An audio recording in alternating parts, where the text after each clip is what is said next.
नमस्कार साथियों, स्वागत है आपका। देखिए यूपीएससी 2025 इसमें हमारी लगातार क्लास चल रही है रीजनिंग की। ये क्लास हो चुकी है और आज ही क्लास है ये आपकी सेकंड क्लास। ठीक है, इसमें भी हम टॉप 5 क्वेश्चन पढ़ेंगे जो कि पेपर में आ सकते हैं और पहले भी आ चुके हैं। ठीक है, और एक एक क्वेश्चन में सारा टॉपिक आपको समझ में आ जाएगा अच्छे से।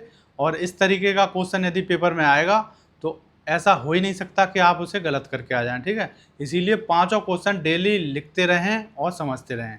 तो चलिए शुरू करते हैं आज की क्लास नंबर 2।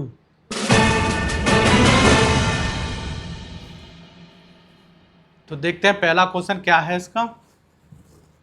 पहला क्वेश्चन है, एक साइकिल चालक 30 किलोमीटर उत्तर दिशा में जाकर पूर्व की ओर घूमकर 40 किलोमीटर जाता है। उसके बाद वह दाएं घूमकर 20 किलोमीटर जाता है। अंततः वह अपनी दाईं ओर घूमकर 40 किलोमीटर जाता है। अब वह अपने आरंभिक स्थान से कितनी दूरी पर है। तो इसमें दिशा नहीं पूछी है, ये पूछा है जहाँ से वो चला था तो उससे अब वो कितनी दूरी पर है। पेपर में ये भी पूछा जा सकता है कितनी दूरी पर है तथा किस दिशा में, या फिर केवल पूछ ले अब वह जहाँ से चला था किस दिशा में है। ठीक है, तो इसमें ऑप्शन है आपके 20 किलोमीटर, 10 किलोमीटर, 25 किलोमीटर, 40 किलोमीटर। वैसे ये सवाल दिशा और दूरी का हर एग्जाम में आता है, इसीलिए इस टाइप का ही क्वेश्चन आता है और इसमें सबसे मेन चीज़ है दिशा पता होना। तो चलिए देखते हैं कैसे होगा ये सवाल। तो इसमें सबसे पहले आपको दिशा पता होनी चाहिए। दिशा होती है 4। ठीक है, पूर्व, पश्चिम, उत्तर, दक्षिण। उत्तर हमेशा होता है आपका ऊपर, नॉर्थ। ठीक है, और इसके नीचे हो गया साउथ। इधर है आपका ईस्ट और ये है वेस्ट। ये आपको हमेशा याद रखना, जब भी आप पेपर में लिखेंगे तो इसको अपनी कॉपी पर लिख लें क्वेश्चन करने से पहले, क्योंकि कभी कभी ऐसा होता है कि आपको पता है फिर भी गलत हो जाता है। तो इसको लिख लें और हमेशा लिखित में यही दिशाएं होती हैं, बदलेंगी नहीं। ठीक है, चाहे कहीं भी। अब इससे आप देख सकते हैं भारत का नक्शा ऐसा होता है आपका। ठीक है, नॉर्थ ऊपर है, मतलब हिमालय कहाँ है सबसे ऊपर, जम्मू कश्मीर से आगे। तो हिमालय कहाँ है, उत्तर में है, इसीलिए नॉर्थ ऊपर है। तो इससे आपको याद हो जाएगा। अब करते हैं ये सवाल। तो ये तो हो गई आपकी दिशा, नॉर्थ, साउथ, ईस्ट और वेस्ट। ठीक है, अब देखिए जैसा जैसा इसने कहा है वैसा वैसा हमें करना है।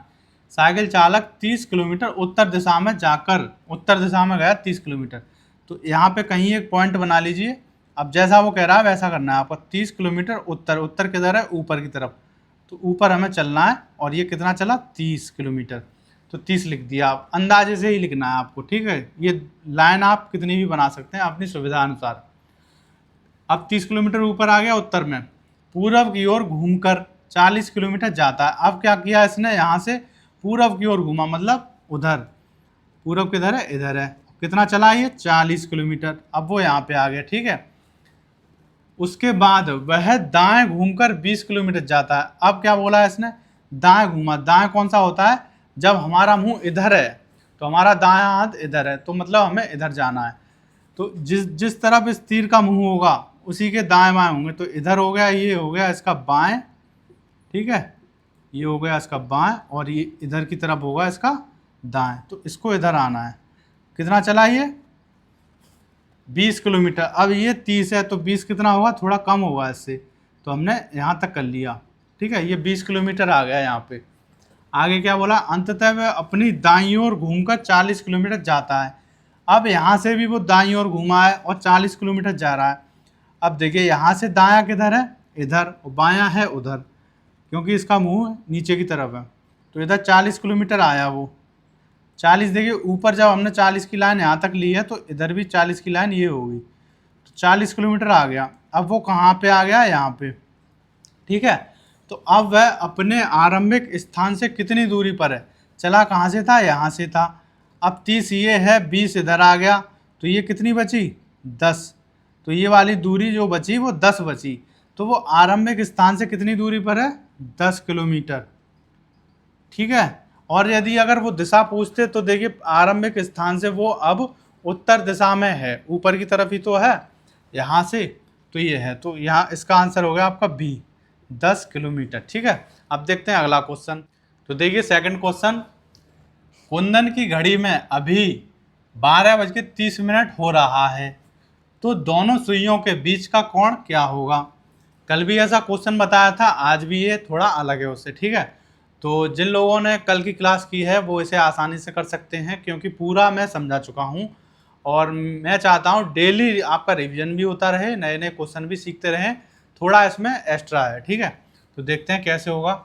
आपको पता है इसको करने के लिए हमें यदि दोनों सुइयों के बीच कोण निकालना है तो एक फॉर्मूला होता है। 30 का गुणा किस में करेंगे? घंटे की सुई में। अंतर लेंगे और 11/2 का गुणा करेंगे हम मिनट वाली सुई में। तो घंटे की सुई कितनी है यहाँ पे? 30 × 12। अंतर लेंगे और 11/2 इंटू मिनट कितनी है? 30। ठीक है, इसको जब सॉल्व करेंगे तो 15 आया और इसका ये आ गया 165। ठीक है, इसे जब सॉल्व करेंगे 12 × 36 तो 360। अब डिफरेंस, इनका डिफरेंस जब लेंगे तो ये कितना आ जाएगा? 360 में से हमें 165 घटाने हैं। ठीक है, तो ये 5 आ गए, यहाँ पे 5 बचे। अब 15 में से 6 गए तो 9 बचे, यहाँ पे 1 बचा, तो 195 डिग्री आया। तो ये आ गया आपका 195 डिग्री। लेकिन अब कोई बच्चा जल्दी में क्या करेगा? इसे ही लगा देगा, सी आंसर है उसका, लेकिन ये गलत है। हमें 180 से ज़्यादा एंगल नहीं लेना है। यदि 180 से ज़्यादा है तो क्या करना है? 360 डिग्री में से 100 जो हमारा आंसर आया है 195 उसको घटाएंगे। तो 5 बचे, यहाँ पे 5 बचा, 15 में से 9 गए 6 बचे, 165 डिग्री। यही आपका आंसर है, बिल्कुल सही आंसर नंबर डी। ठीक है, अब देखते हैं अगला क्वेश्चन। तीसरा क्वेश्चन देखते हैं। 30 लड़कों की एक पंक्ति में, पंक्ति मतलब लाइन में, ठीक है, आर दाएं छोर से चौथा है जबकि डब्लू बाएं छोर से 10वां है। आर और डब्लू के बीच में कितने लड़के बैठे हैं? 15, 16, 18, 13। ठीक है, तो इसको कैसे सॉल्व करेंगे? सबसे पहले पंक्ति बना लो, लाइन। तो कितने? 30 लड़के हैं टोटल। आर क्या है? दाएं छोर से चौथा है। दाएं कौन सा है? ये वाला, ये है आपका दायां और ये है आपका बायां। जो भी आपका हाथ है, जैसे भी आप देख रहे हैं वैसे ही आप करना है। जैसे मैं यहाँ पे खड़ा हूँ तो मेरे हिसाब से दायां ये है, बायां ये है। तो लिखित में जब भी आप कॉपी पे लिखेंगे दायां यही होगा और बायां यही होगा, इसमें कोई भी कन्फ्यूजन नहीं होना चाहिए। ठीक है, क्योंकि हमारा मुंह हमेशा बुक के ऊपर होता है, तो हमारा दायां हाथ इधर है, बायां इधर है, तो इसमें हमेशा लिखित में जो कॉम्पिटिशन है उसमें यही दायां है यही बायां है। ठीक है, दाएं छोर से चौथा, तो इधर से चौथा है ये। ठीक है, ये होगा चौथा। कौन है? आर है। ठीक है, और डब्लू क्या है? बाएं छोर से 10वां। बायां ये है तो बाएं से 10वां, ये 10वां कौन है? डब्लू है। ठीक है, आर और डब्लू के बीच में बताना है कितने लड़के हैं। ठीक है, टोटल कितने हैं? ये टोटल हैं आपके 30। तो 30 में से अब ये यहाँ पे ये 4 है, चौथा ये है और 10 ये हैं, तो इन 10 को निकाल दो और ये कितने हो गए? 4। तो 4 और 10 14। 30 में से हम 14 घटाएंगे तो कितने बचेंगे? 16। ठीक है, क्योंकि इनको हटाना है, इन दोनों के बीच में ही तो पूछ रहा है, इन दोनों को मिला के नहीं पूछ रहा है। इन दोनों के बीच में कितने बैठे हैं, तो इन दोनों को हटाना है हमको। यहाँ से 4 ही हटा दिए, 10 ही हटा दिए, कितने बचे? 16 बचे। तो इन दोनों के बीच में 16 बच्चे बैठे हैं। कौन सा आंसर है आपका? बी। ठीक है, अब देखते हैं अगला क्वेश्चन। अब देखते हैं फोर्थ क्वेश्चन कौन सा है। वरुण जयेश से बड़ा है, दिनेश हरेश से छोटा है, सुरेश वरुण से बड़ा है किंतु दिनेश से छोटा है, उनमें सबसे बड़ा कौन है? तो ये पूछ लिया जाता है कि इससे बड़ा ये लंबा है, इससे छोटा है लेकिन उससे लंबा नहीं है। तो बड़े छोटे का ये खेल है और ये क्वेश्चन पिछली बार भी यूपीएसआई में आया था और हर बार आया। ठीक है, तो देखते हैं कैसे होगा ये। इसमें जैसा इसने कहा है, हर क्वेश्चन में रीजनिंग में यही नियम लागू है कि जैसा भी उसने क्वेश्चन ने कहा है वैसा हमको करना है। तो एक एक स्टेप करेंगे। सबसे पहले इसको करने का तरीका ये है, वरुण जयेश से बड़ा है। ठीक है, इसको लिख लेंगे वरुण जयेश से बड़ा है। ठीक है, ये जयेश हो गया, ये है वरुण, बड़ा हो गया, इससे ऊपर है मतलब बड़ा है वो। दिनेश हरेश से छोटा है। अगला स्टेप क्या है? दिनेश हरेश से छोटा है, तो हरेश क्या? एच हो गया और दिनेश छोटा है हरेश से। ठीक है, सुरेश वरुण से बड़ा है।